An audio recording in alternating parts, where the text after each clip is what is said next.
Hello po mga kaibigan, good afternoon. Ito po ang aming lunch for today. Nagagawa po ako ng mokrabiye.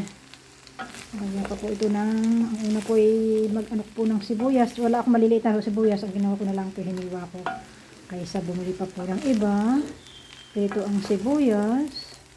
Tapos, pag brown na siya ng konti, ay pwede na ilagay ang mokrabiya at saka ang chickpeas, ang hummus.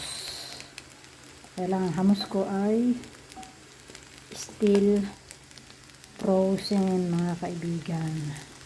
Kaya nintay ko pa itong melt siya. Ayan. Ang aking mokrabiya mga kaibigan. Tapos lalagyan niya na ng spices. Ito po yung aking lunch. Hindi ko na kaya lahat itong hummus. Kaya ito po ang aming lunch. Ito na lang po nagagawa ng mokrabiye. Para siya.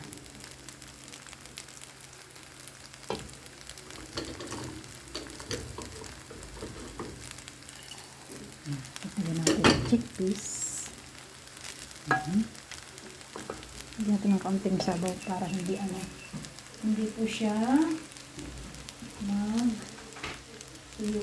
Kasi para hindi ba siya para agad yung lagyan natin ng kaunti yan para hindi nasunog. Sabaw ng chicken. Chicken po ilalagay ko dyan mga kaibigan sa aking mokrabiye. Chicken.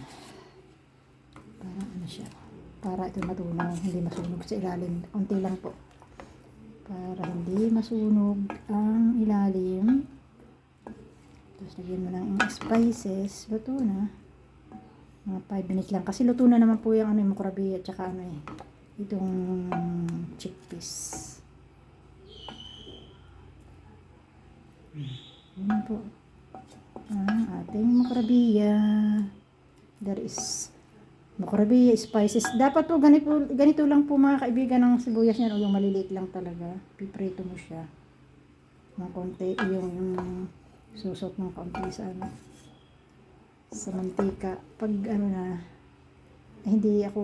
wala po akong gasinong sibuyas. Kaysa bumili ka pa. Ang mahal mo ng mga sibuyas mga kaibigan.